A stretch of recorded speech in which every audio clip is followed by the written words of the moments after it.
Hello everyone, welcome to Advait education. तो आज देखो बुलेट पॉइंट में कॉन्सेप्ट नंबर 27 डिस्कस कर रहे हैं। Concept of interpole in DC machine बहुत इंपॉर्टेंट है, वेरी वेरी इंपॉर्टेंट है टॉपिक है। हम लोग पूरा कॉन्सेप्ट डिस्कस करेंगे इंटरपोल का, ठीक है। कहीं कहीं पर मे भी हो सकता है कि समझ में ना आए, क्योंकि इंटरपोल से पहले बहुत सारा स्टोरी होता, बहुत सारा कॉन्सेप्ट होता, लेकिन मैं फिर भी कोशिश करूंगा कि टू दी पॉइंट आप लोग समझ सके सारी चीजों को, ठीक है। तो चलो देखो यहां पर ध्यान दो।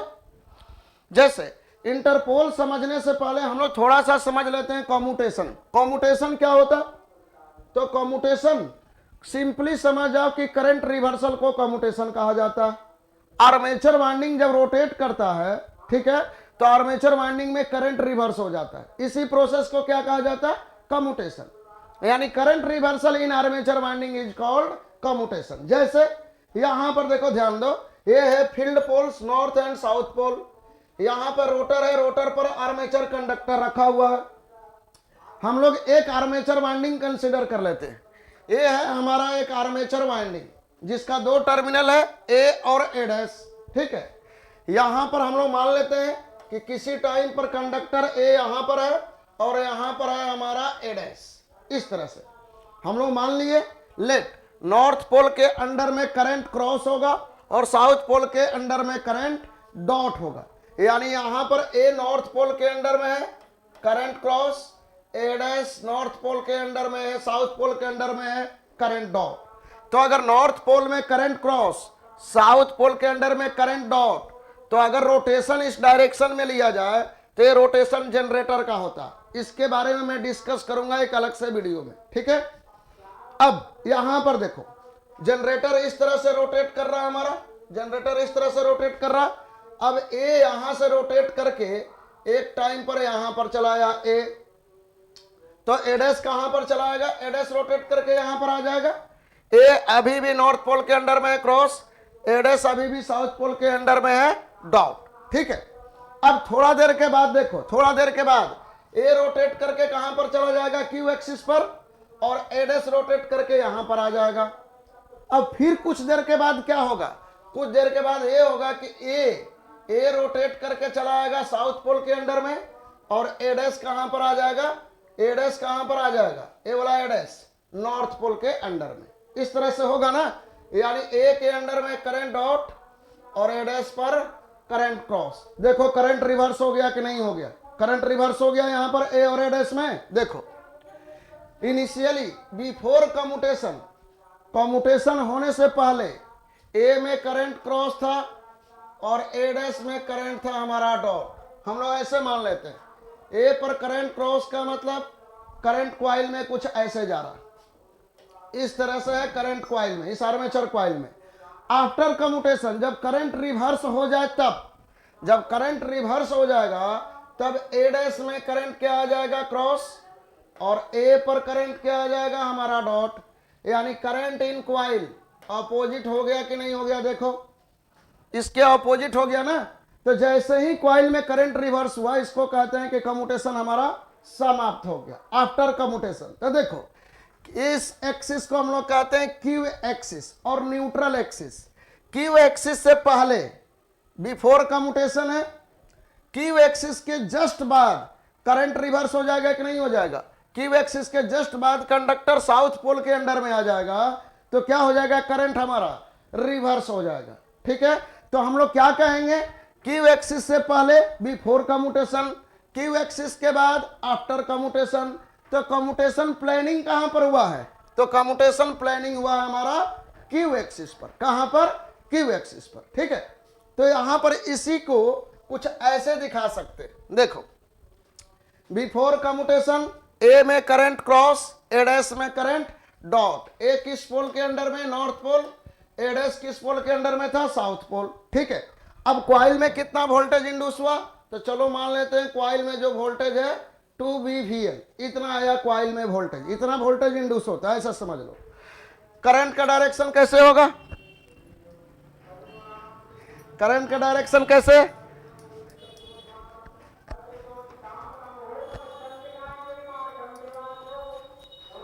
देखो यहां पर ध्यान दो, सॉरी थोड़ा सा डिस्टरबेंस हो गया था।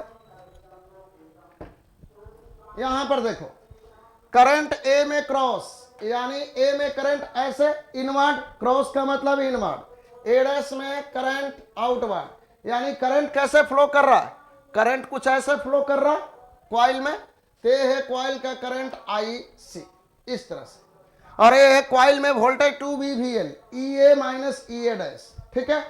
आफ्टर कम्यूटेशन क्या होगा बताओ, आफ्टर कम्यूटेशन ए किस पोल के अंडर में चला जाएगा, साउथ पोल, और ए डैश किसके अंडर में चला जाएगा, नॉर्थ पोल के अंडर में, यानी ए में अब क्या आ जाएगा डॉट, और ए डैश में क्या आ जाएगा क्रॉस, यानी क्रॉस मतलब इनवर्ड, यहां पे डॉट मतलब आउटवर्ड, यानी करंट आईसी ऐसे। आफ्टर कम्यूटेशन देखो करंट रिवर्स हो गया कि नहीं हो गया, करंट रिवर्स हो गया। ड्यूरिंग कम्यूटेशन क्या होगा, ड्यूरिंग कम्यूटेशन यानी कम्यूटेशन प्लानिंग होगा हमारा क्यू एक्सिस पर, तो कहेंगे कि कम्यूटेशन कहां पर प्लान हो रहा है, क्यू एक्सिस पर हो रहा है। तो क्यू एक्सिस पर जब कॉइल होता है तो क्यू एक्सिस पर कोई वोल्टेज नहीं होता है इंडोस। देखो क्यू एक्सिस पर अगर आप बी वेव देखोगे तो बी वेव ऐसा आता है ना, ये है बी वेव, यहां पर देखो क्यू एक्सिस पर बी का वैल्यू कितना है, 0 है, क्यू एक्सिस पर बी का वैल्यू 0, तो क्यू एक्सिस पर कॉइल में वोल्टेज भी क्या आएगा हमारा 0 आएगा। तो क्यू एक्सिस पर जब कॉइल होगा तो कोई वोल्टेज नहीं, यानी कॉइल सिंपली क्या होता है हमारा शॉर्ट सर्किटेड, कहां पर, एट क्यू एक्सिस। तो कम्यूटेशन प्लानिंग जो होता है ये होता है हमारा क्यू एक्सिस पर। तो during commutation coil is short circuit and coil lie at the Q axis, ठीक है, यहां तक क्लियर है। अब चलो देखो यहां पर देखो अब थोड़ा सा कॉन्सेप्ट समझते हैं, यहां पर रिएक्टेंस वोल्टेज। तो ये रिएक्टेंस वोल्टेज क्या होता है, देखो जब भी कॉइल कम्यूटेशन के लिए जाता है तो कॉइल में करंट रिवर्स होने की कोशिश करता, कम्यूटेशन का मतलब करंट रिवर्सल, और कहां से करंट रिवर्स होने की कोशिश करता है, क्यू एक्सिस से करंट रिवर्स होने की कोशिश करता है ना। तो जब कॉइल में करंट रिवर्स होने की कोशिश करता है उसी टाइम पर कॉइल में एक वोल्टेज डेवलप हो जाता, उसी वोल्टेज को कहते हैं रिएक्टेंस वोल्टेज, ठीक है। और वो रिएक्टेंस वोल्टेज डेवलप होता है due to self and mutual inductance of the coil. और जो रिएक्टेंस वोल्टेज होता है कॉइल का वो कम्यूटेशन को अपोज करता है, यानी करंट रिवर्सल को अपोज करता है रिएक्टेंस वोल्टेज, जिसके वजह से कम्यूटेशन सक्सेसफुल नहीं हो पाता। बात समझ में आया कि जब भी क्यू एक्सिस से करंट रिवर्स होने की कोशिश करेगा कॉइल में क्या हो जाता है, एक वोल्टेज डेवलप हो जाता है due to the coil self inductance and mutual inductance, और वो जो वोल्टेज है उसी को रिएक्टेंस वोल्टेज कहते हैं। और reactance voltage always opposes the commutation and current reversal. यहां पर देखो लिखा हुआ, इसको ध्यान से पढ़ लो। ये जो रिएक्टेंस वोल्टेज है ये डायरेक्टली प्रोपोर्शनल किसके होता है, D I by D T के होता है, ठीक है। तो यहां पर क्यू एक्सिस पर कॉइल में एक रिएक्टेंस वोल्टेज डेवलप हो जाएगा। देखो यहां पर जब कॉइल क्यू एक्सिस पर है तो मैं क्या कहा था कि इसमें कोई वोल्टेज नहीं होगा, कॉइल शॉर्ट सर्किट होगा। बट ड्यूरिंग कम्यूटेशन के वजह से, करंट रिवर्सल होने की वजह से कॉइल में एक अलग से रिएक्टेंस वोल्टेज चला आता है, कहां पर, क्यू एक्सिस पर। और ये जो रिएक्टेंस वोल्टेज है एक करंट रिवर्सल को अपोज करता है, ठीक है। ये मान लो देखो यहां पर ये है आईसी रिवर्सल।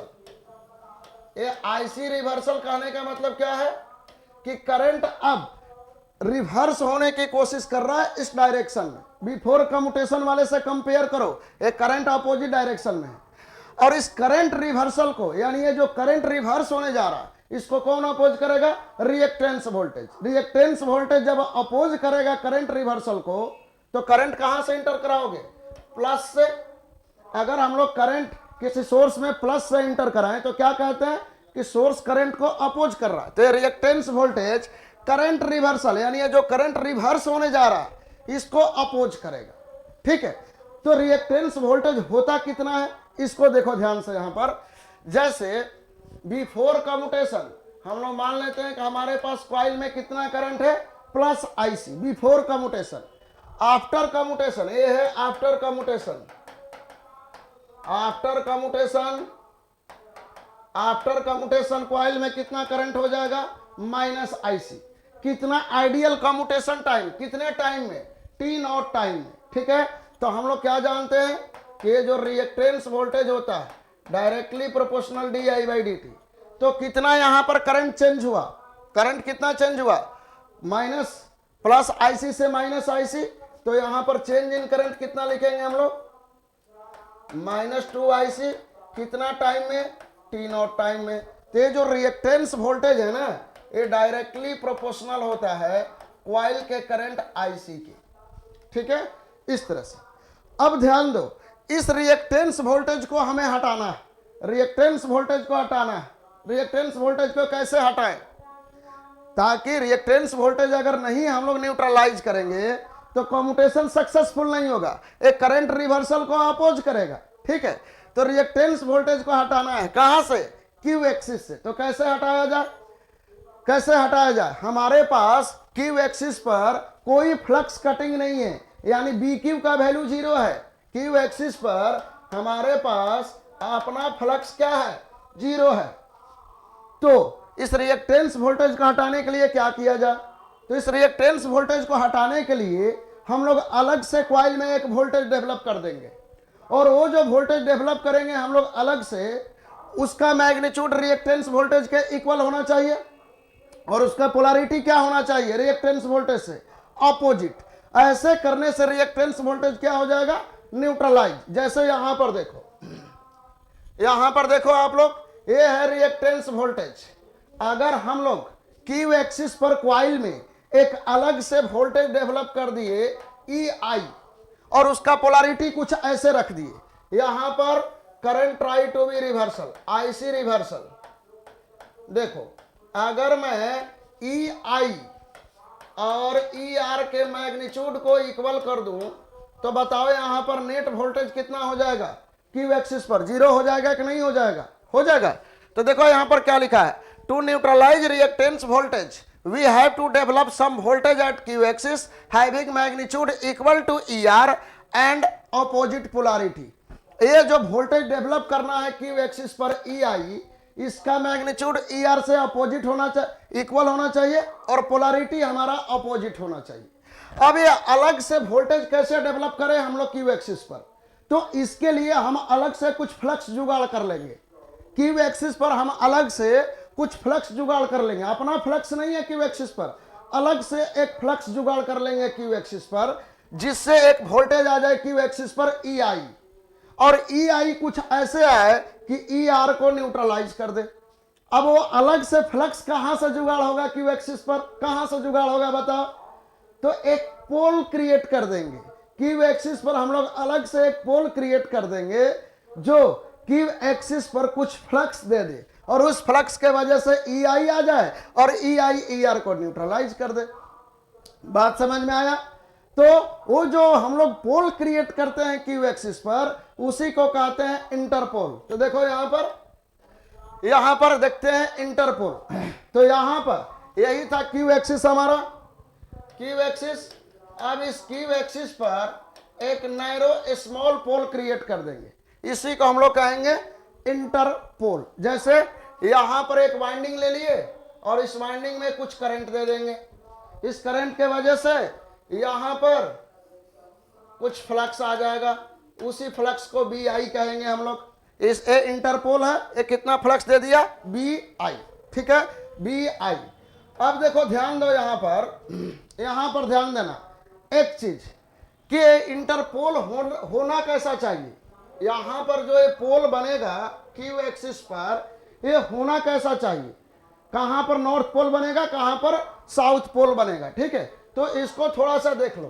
देखो ये जो ई आई का पोलैरिटी है, ऊपर में माइनस नीचे में प्लस, हमें तो ले आना है ई आई ऊपर में माइनस नीचे में प्लस, ऊपर में माइनस नीचे में प्लस। ये कब था, बिफोर कम्यूटेशन या आफ्टर कम्यूटेशन, कब था, देखो यहां पर था। देखो कहां चला गया, यहां पर देखो ई आई का पोलैरिटी ऐसा ही है कि नहीं है, ऊपर में माइनस नीचे में प्लस, यानी ए के अंडर में साउथ पोल होना चाहिए और ए डैश के अंडर में क्या होना चाहिए, नॉर्थ पोल। ए के अंडर में अगर साउथ पोल बना दें और ए डैश के अंडर में नॉर्थ पोल, तो वोल्टेज कुछ ऐसा आएगा, ऊपर में माइनस नीचे में प्लस।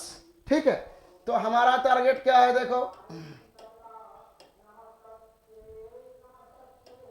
देखो अगर यहां पर है क्यू एक्सिस पर कॉइल ए और ए डैश, और यही क्यू एक्सिस पर हमें ई आई ले आना है, तो अगर मैं ए के अंडर में यहां पर साउथ पोल बना दूं और यहां पर नॉर्थ पोल बना दूं, ठीक है, तो ये और ए डैश में कुछ वोल्टेज आ जाएगा ई आई, और वो ई आई रिएक्टेंस वोल्टेज को क्या कर देगा, अपोज कर देगा।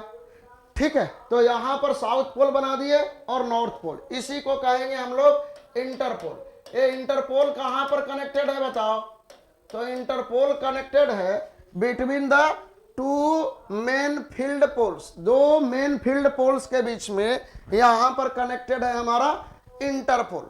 और इंटरपोल कितना फ्लक्स दे रहा है क्यू एक्सिस पर, बी आई फ्लक्स दे रहा है। कितना फ्लक्स दे रहा है, बी आई फ्लक्स दे रहा है। ठीक है, अब देखो यहां पर एक बात आता है कि हमें जो वोल्टेज ले आना है ई आई, एक किसके इक्वल होना चाहिए, ई आर के इक्वल होना चाहिए, यही होना चाहिए ना। ई आई कितना के इक्वल होगा, तो ई आई इक्वल होगा to B I V L. E I voltage due to the interpole at Q axis, और बी आई जो interpole flux density, flux provide कर रहा है क्यू एक्सिस पर, तो to B I V L E I, और E R कितना के इक्वल आएगा, ई आर कितना के equal, to be V L, ऐसे कुछ मान लो, ये आएगा ई आर, चाहे ऐसे रहने दो ना, इसको ई आर ही रहने दो, इसको ई आर ही रहने दो, तो ये आएगा ई आर। ठीक है, अब हम लोग क्या जानते हैं यहां से देखो कि ए कह सकते हैं कि ई आई हमारा डायरेक्टली, सॉरी ओहो जल्दी जल्दी के चक्कर में दिक्कत हो जाता है, B I directly proportional to E R, और ई आर हम लोग क्या जानते थे कि डायरेक्टली प्रोपोर्शनल आईसी है, यहां से कह सकते हैं ना B I directly proportional E R, और E R directly proportional to IC. और आईसी क्या होता है, आईसी होता है हमारा armature current divided by number of parallel path, यानी IC directly proportional to IA. तो यहां से क्या कहेंगे कि B I directly proportional to IC, और आईसी प्रोपोर्शनल है आईए, यानी ए बी आई जो इंटरपोल फ्लक्स डेंसिटी प्रोवाइड करेगा क्यू एक्सिस पर, ये डायरेक्टली प्रोपोर्शनल आर्मेचर करंट के होता है। तो क्यों ना यहां से हम लोग यहां पर आर्मेचर करंट ही दे दे इस कॉइल में, ताकि फ्लक्स इस तरह से बी आई प्रोड्यूस हो, और ये बी आई डायरेक्टली प्रोपोर्शनल क्या हो, आई ए। तो इसीलिए हम लोग यहां पर जो इंटरपोल वाइंडिंग है ना, इसको आर्मेचर के सीरीज में कनेक्ट करते हैं, इसको आर्मेचर के सीरीज में हम लोग कनेक्ट करते हैं। बात समझ में आया, एक कॉन्सेप्ट तो ये हुआ। ठीक है, अब चलो देखो यहां पर ध्यान दो, थोड़ा सा आगे चलते हैं हम लोग। अब ये इंटरपोल है, इंटरपोल कितना फ्लक्स दे रहा है बी आई, और कितना करंट यहां पर दिए हैं हम लोग, आई ए करंट दिए हैं इंटरपोल वाइंडिंग में, यानी interpole is connected in series with the armature winding. तो अगर हम लोग बी आई वर्सेस आई ए का ग्राफ बनाएं, तो ग्राफ कैसा बनेगा, B I versus I F का ग्राफ देखो कुछ ऐसा बनेगा कि जैसे जैसे आई ए बढ़ाओगे, देखो बी आई क्या है, directly proportional to I A, I A बढ़ाओगे बी आई बढ़ेगा, आई ए बढ़ाओगे बी आई बढ़ेगा। लेकिन ये जो आयरन है, देखो ये आयरन पे रखा हुआ, ये आयरन पे रखा हुआ ना इंटरपोल वाइंडिंग, ये आयरन पे रखा हुआ इंटरपोल वाइंडिंग। तो ये जो आयरन है, अगर एक बार आयरन सेचुरेट हो जाए, तब एक बार आयरन जब सेचुरेट हो जाए, तो ये बी आई क्या हो जाएगा हमारा, कांस्टेंट हो जाएगा। कब, सेचुरेशन में। तो ये सेचुरेटेड रीजन, आप लोग मैग्नेटाइजिंग कर्व पढ़े होंगे, तो E I B I versus आई ए का ग्राफ ए वाला बनेगा। ठीक है, अगर हमें सेचुरेशन को अवॉइड करना है तो क्या करना होगा, अगर सेचुरेशन को अवॉइड करना है यहां पर, तो क्या करना पड़ेगा, क्या करना पड़ेगा, देखो तो सेचुरेशन के अवॉइड करने के लिए हम लोग यहां पर ये जो एयर गैप है इसको इंटरपोलर एयर गैप कहते हैं। ये जो एयर गैप है इस एयर गैप को लार्ज कर देंगे। एयर गैप लार्ज करने से क्या होगा कि बी आई का वैल्यू बहुत ज्यादा इंक्रीज नहीं करेगा, जिसके वजह से सैचुरेशन सेटअप नहीं होगा। ठीक है, तो ऐसे कुछ देखो यहां पर to avoid saturation makes air gap large. कौन सा एयर गैप? ये जो इंटरपोलर एयर गैप है, इंटरपोलर एयर गैप है, इसको लार्ज बना दो। अब इंटरपोलर एयर गैप को अगर लार्ज बना दिया जाए तो क्या होगा यहां से? अगर मैं इंटरपोलर एयर गैप को लार्ज बना दूं तो यहां से क्या होगा? यहां से होगा ये, देखो ध्यान से, अगर इंटरपोलर एयर गैप, यहां पर इंटरपोलर एयर गैप बहुत ज्यादा लार्ज बना दिया जाए तो क्या होगा कि जो इंटरपोल से फ्लक्स निकलेगा ये केवल क्यू एक्सिस पर नहीं आएगा, ये कुछ ऐसे ऐसे कुछ डिस्ट्रीब्यूट होने लग जाएगा। नहीं, इस तरह से फ्लक्स निकलेगा इंटरपोल से। और अब देखो ध्यान दो कि इंटरपोल का काम है केवल क्यू एक्सिस पर फ्लक्स जनरेट करना, लेकिन एयर गैप लार्ज होने के वजह से ये जो इंटरपोल है केवल क्यू एक्सिस पर फ्लक्स जनरेट नहीं कर रहा, केवल क्यू एक्सिस पर फ्लक्स जनरेट नहीं कर रहा, ये कुछ इधर उधर भी इस तरह से फ्लक्स डिस्ट्रीब्यूट हो रहा है, यानी ये मेन फील्ड फ्लक्स को भी डिस्टर्ब कर देगा। ठीक है, तो यहां पर देखो मैं लिख दे रहा हूं, due to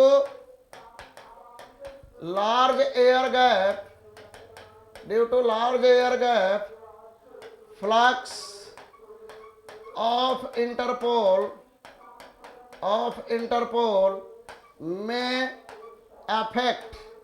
may affect the flux of main field flux। यानी इंटरपोल का जो फ्लक्स है वो केवल क्यू एक्सिस पर ही ना आकर इधर उधर भी आने लगेगा, यानी मेन फील्ड फ्लक्स को भी ये क्या करेगा, हमारा कुछ डिस्टर्ब कर देगा। ठीक है, इस तरह से। तो इसके लिए क्या करते हैं हम लोग, इंटरपोल को टेपर बना देते हैं इस तरह से। देखो tapered shape of interpole, interpole का शेप कुछ ऐसा बना दो। इंटरपोल का शेप ऐसा बनाने से क्या होगा कि जो भी यहां से फ्लक्स निकलेगा वो यहीं पर चला जाएगा। जैसे फ्लक्स लाइन हमेशा लो रिलेक्टेंस पाथ यानी लो एयर गैप को चूज करता है, तो यहां से जो फ्लक्स निकलेगा उसके पास दो रास्ता है, एक यहां के आयरन में आ जाए या फिर यहां के आयरन में चला है, ये भी तो आयरन है। तो जो रास्ता शॉर्टेस्ट दिखेगा वहीं पर फ्लक्स चला जाएगा। देखो ये वाला रास्ता बहुत बड़ा है, एयर गैप में बहुत ट्रेवल करना पड़ेगा, लेकिन यहां से घूम के यहां के आयरन में चला जाओ तो ये रास्ता बहुत छोटा है। तो टाइपर्ड बनाने से यही फायदा होता है। क्या होता है कि ये जो फ्लक्स निकलता है यहां से ये यहीं के आयरन में घूम के चला जाता है। ठीक है, और जो रिक्वायर्ड फ्लक्स है ये यहां पर एक क्यू एक्सिस पर हमें केवल रिक्वायर्ड फ्लक्स मिल जाता है, तो इसको कहते हैं टैपर्ड शेप इंटरपोल का। ठीक है, इस तरह से। अब देखो यहां पर ध्यान दो, इंटरपोल का एक और काम होता है, रिएक्टेंस वोल्टेज को तो न्यूट्रलाइज करता ही करता है, एक और काम होता है इंटरपोल का। वो क्या होता है, देखो आर्मेचर रिएक्शन के वजह से, जब मैं आर्मेचर रिएक्शन पढ़ाऊंगा तो आपको अच्छे से समझ में आएगा। ठीक है, आर्मेचर रिएक्शन के वजह से जो रिजल्टेंट फ्लक्स होता है ना, जो रिजल्टेंट फ्लक्स वो क्यू एक्सिस पर जीरो नहीं होता। ठीक है, देखो ओरिजिनल फील्ड फ्लक्स, ये है ओरिजिनल फील्ड फ्लक्स का वेव फॉर्म, ये जानते हैं ना ट्रेपेजॉइडल। तो ये जो ओरिजिनल फील्ड फ्लक्स है ये तो क्यू एक्सिस पर क्या होता है, हमारा जीरो होता है। Original field flux Q axis पर जीरो है, लेकिन आर्मेचर रिएक्शन के वजह से ये जो रिजल्टेंट फ्लक्स मिलेगा, ये जो रिजल्टेंट फ्लक्स मिलेगा ये क्यू एक्सिस पर जीरो नहीं होगा। देखो क्यू एक्सिस पर रिजल्टेंट फ्लक्स हमारा जीरो नहीं है due to the armature reaction. इतना हमें बी क्यू मिल रहा, इतना मिल रहा है बी क्यू, क्यू एक्सिस पर रिजल्टेंट फ्लक्स जीरो नहीं है, इतना मिल रहा। यहां भी देखो ये भी क्यू एक्सिस है, यहां पर भी रिजल्टेंट फ्लक्स जीरो नहीं है, कुछ ना कुछ रिजल्टेंट फ्लक्स मिल रहा। यहां पर देखो ये भी क्या है हमारा, ये भी क्यू एक्सिस है, यहां पर भी कुछ ना कुछ रिजल्टेंट फ्लक्स मिल रहा है, यानी resultant flux due to armature reaction will not be zero at Q axis, जिसके वजह से क्यू एक्सिस पर हमें क्वाइल में कुछ वोल्टेज मिलने लगेगा, और वो क्वाइल का वोल्टेज भी कम्यूटेशन को अपोज करता है। देखो पहले से एक रिएक्टेंस वोल्टेज तो था ही, ये रिएक्टेंस वोल्टेज जो करंट रिवर्सल को क्या कर रहा था, अपोज कर रहा था, ये रिएक्टेंस वोल्टेज। लेकिन आर्मेचर रिएक्शन के वजह से क्यू एक्सिस पर कुछ हमें फ्लक्स मिल जाएगा, यानी कुछ वोल्टेज मिल जाएगा, उसको ये वोल्टेज भी EQ भी क्या करता है, करंट रिवर्सल को अपोज करता है। तो अब हमें ER के साथ साथ में EQ को भी न्यूट्रलाइज करना, तो किसके हेल्प से करेंगे, तो वो भी इंटरपोल के हेल्प से करेंगे। इंटरपोल से बोलेंगे कि भाई तुम ER को न्यूट्रलाइज कर रहे थे, EQ को भी कर दो, तो बोलेगा कि कैसे करें, हमारे पास तो फ्लक्स बहुत कम है, हमारे पास उतना ही फ्लक्स है जिससे ER न्यूट्रलाइज हो सके, EQ को कैसे करें, तो हम लोग कहेंगे कि ठीक है कोई बात नहीं है, हम तुम में थोड़ा ज्यादा फ्लक्स कैपेसिटी पैदा कर देते, तो इंटरपोल में कुछ नंबर ऑफ टर्न बढ़ा देंगे, नंबर ऑफ टर्न बढ़ाने से कुछ ज्यादा वो फ्लक्स देगा, कुछ ज्यादा फ्लक्स देगा, जिस फ्लक्स से ER के साथ साथ में EQ भी हमारा न्यूट्रलाइज हो जाए। ठीक है, इस तरह से।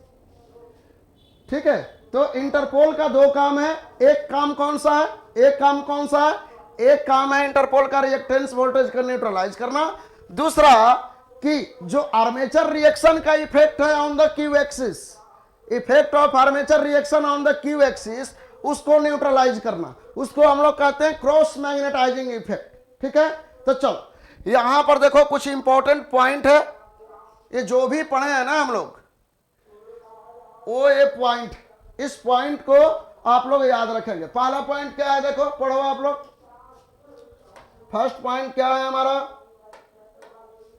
फर्स्ट पॉइंट है interpole are similar to main field poles and located on the yoke between the main field poles. Interpole कहां पर लोकेटेड होता है, दो मेन फील्ड पोल्स के बीच में। Another one, they have winding in series with armature winding. Interpole को हमेशा आर्मेचर वाइंडिंग के सीरीज में कनेक्ट किया जाता है। ठीक है, नेक्स्ट, द इंटरपोल आर टाइपरिंग। इंटरपोल क्या होता है, टाइपरिंग शेप का होता है, बताया था ना क्यों, सैचुरेशन के अवॉइड करने के लिए एयर गैप लार्ज करते हैं। एयर गैप लार्ज करने से क्या हो रहा था कि फ्लक्स डिस्ट्रीब्यूशन इधर उधर हो रहा था, मेन फील्ड फ्लक्स इफेक्ट हो रहा था, इसलिए टाइपरिंग शेप बनाते हैं। Another one, the air gap under interpole is more than the air gap under the main field poles to avoid the saturation. ये भी देखें कि सैचुरेशन को अवॉइड करने के लिए जो एयर गैप होता है अंडर द इंटरपोल, उसको लार्ज रखा जाता है। Another one, interpolar field only needed along q axis. Interpole जो मैग्नेटिक फील्ड प्रोड्यूस करेगा उसकी जरूरत केवल क्यू एक्सिस पर है, इसीलिए इंटरपोल को हम लोग नैरो पोल बनाते हैं। ये नैरो होता, पतला, इंटरपोल इज नैरो। तो ये सब पॉइंट है जहां से क्वेश्चन भर भर के आता है। तो यहां पर देख सकते हो, interpole in DC machine has basically two function. क्या क्या है कि ये क्रॉस मैग्नेटाइजिंग आर्मेचर रिएक्शन को न्यूट्रलाइज करे, अभी समझाए थे ना, आर्मेचर रिएक्शन के वजह से क्यू एक्सिस पर कुछ वोल्टेज चला आता है और वो वोल्टेज कम्यूटेशन को अपोज करता है। ठीक है, तो उसको न्यूट्रलाइज करने के लिए उसी को कहते हैं cross magnetization effect of armature reaction, तो उसको भी न्यूट्रलाइज करता है interpole. And another one, they counter and cancel reactance voltage in the coil undergoing the commutation. ठीक है, इस तरह। तो चलो कुछ क्वेश्चन देखते हैं कैसा क्वेश्चन होता है। पहला question, the function of interpole in DC machine is to. Interpole का क्या फंक्शन है, इंटरपोल का फंक्शन है कम्यूटेशन को इंप्रूव करना, ये कम्यूटेशन को बेटर बना देता है। ठीक है, to improve the commutation. Another question देखो यहां पर, इंटरपोल और कंपोल्स, इंटरपोल को ही कंपोल्स कहते हैं, ये कहां पर लोकेटेड होता है, तो ये होता है बिटवीन द मेन पोल्स, ईयोक पर कनेक्टेड होता है, बिटवीन द मेन पोल्स, यानी ये हमारा वन इज करेक्ट ऑप्शन। ठीक है, नेक्स्ट वन, नेक्स्ट क्वेश्चन, एक क्वेश्चन ये है क्या है? The use of interpole in DC machine is to contract the reactance voltage को बैलेंस करता है और साथ साथ में cross magnetizing effect of armature MMF इसको भी ये बैलेंस करता है। आर्मेचर रिएक्शन जब पढ़ेंगे ना तो ये वाला पॉइंट समझ में आ जाएगा। ये आंसर सही नहीं है तो 1 and 3 इज करेक्ट ऑप्शन। चलो okay, thank you. I think कि समझे होगे। वीडियो को रोक रोक के थोड़ा सा समझने की कोशिश करना।